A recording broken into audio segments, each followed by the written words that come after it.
আমি সর্বত্র তোমার, নিজের অন্তরে বাইরে যেন শুধু তোমাকেই দেখি।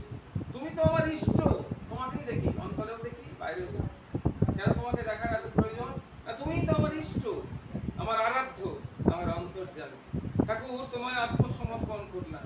তুমি আমার সমগ্র দেহ, মন, প্রাণ, বুদ্ধি গ্রহণ করে আমায় আমার স্বাধীন সত্তা সব তোমাকে দিই। তোমার জিনিস তুমি আমাকে যে রাখতে দিয়েছিলে, আমি সেগুলো তোমাকে দিলাম।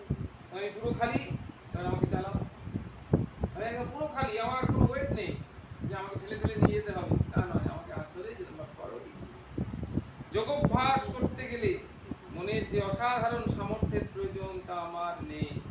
যে প্রবল শক্তির দ্বারা মনকে গুটিয়ে এক কেন্দ্রে স্থির করা যোগের প্রধান সাধন, সে শক্তি আমার নেই। কাজে এই পদ আমার অভাব, এত শক্তি নেই।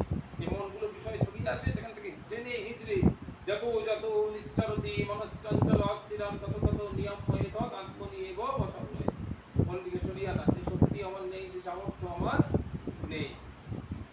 তাহলে সেই শক্তি আমার নেই, কাজে এই পথও আমার পক্ষে অগম্য, কিছুতেই যাওয়া যাবে না।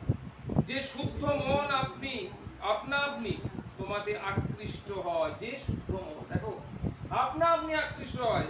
যেমন চুম্বক বলে আসতে হয় না, আগে থেকে অ্যাপয়েন্টমেন্ট করে আসতে হবে না, আমি লোহা নিয়ে যাবো গো, তুমি একটু আমাকে দেখো এই লোহাটাকে টেনো, আগে থেকে বলে আসতে হয়।